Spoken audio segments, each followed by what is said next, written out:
No programa passado, eu chamei uma declaração de Cristo, que está registrada no capítulo 7 do Evangelho de João, verso 16, de declaração megalômana, quando ele diz: o meu ensino não é meu, e sim daquele que me enviou. Simplesmente ele está dizendo: ouça-me sem reservas. Deposite toda a sua confiança na minha mensagem. Acolha a minha pregação como palavra de Deus.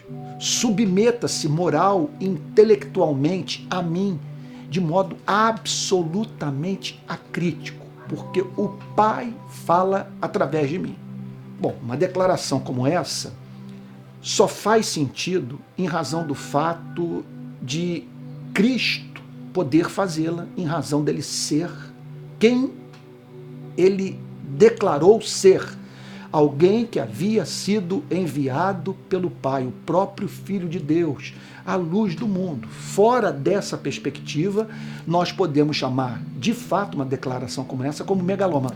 Agora, ela nos põe diante de uma pergunta central. Como que eu posso saber que a mensagem de Cristo é a palavra de Deus? E aí, então, o Senhor Jesus responde a essa pergunta.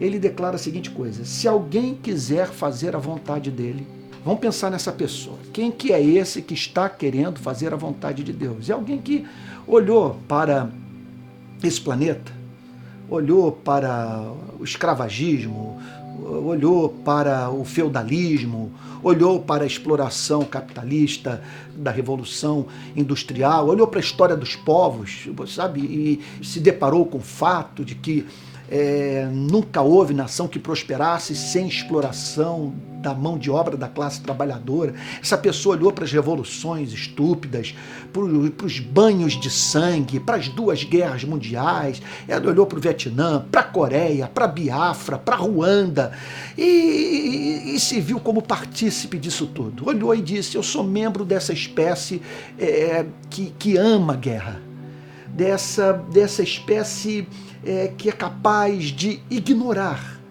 a vida do próximo, daquele que foi criado à imagem e semelhança de Deus. Então, essa pessoa é levada a esse arrependimento.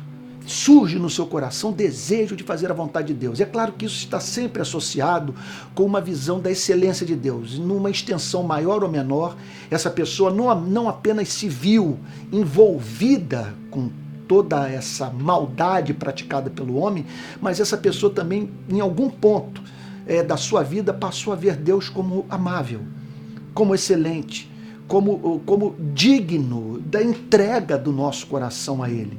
E essa pessoa então passou a se envolver com esse desejo, do desejo dos santos, que é o desejo de fazer a vontade de Deus, ok?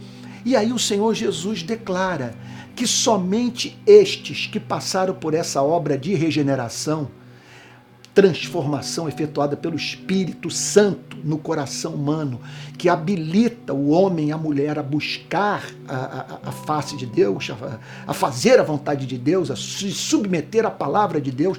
Quer dizer, o que o Senhor Jesus declara é que somente estes estão em condição de conhecer a doutrina, de avaliá-la. É interessante o que ele está dizendo. Ele está falando que para você fazer teologia, você precisa gostar de Deus. Ele está dizendo que o cristianismo, para quem está do lado de fora, é completo absurdo, mas para quem está do lado de dentro, é algo profundamente racional, que ele só pode ser compreendido quando o coração humano é encontrado nessa busca obstinada de conformar a vida à vontade de Deus, de viver para fazer Deus sorrir. Então observem que o que o Senhor Jesus está dizendo aqui, que a questão não é meramente intelectual, que ela não está relacionada ao nível de informação acadêmica de uma pessoa, se essa pessoa tem um PhD ou não. O que ele está dizendo é que a questão é moral, que ela tem a ver com o coração, que ela tem a ver com a natureza humana. O homem precisa receber um novo coração a fim de poder avaliar a mensagem de Cristo. Esse que procura fazer a vontade de Deus, ele percebe excelência na mensagem. ele compreende que somente essa mensagem atende às demandas do espírito humano quando este vê formado no seu coração o desejo de viver para a glória de Deus. Esse então percebe o seguinte, que uma vez que o homem não consegue cumprir a lei, que ele precisa dessa salvação oferecida pelo Evangelho, que é gratuita, de um Evangelho que oferece perdão para aquele que se encontra em agonia moral. Que o Evangelho apresenta, portanto, o único caminho de salvação, de obtenção de perdão de pecados.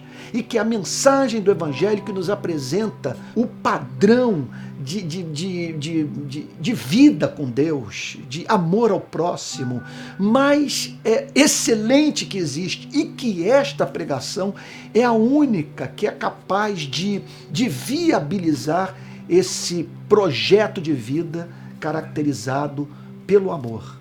Então não há nada mais importante do que isso.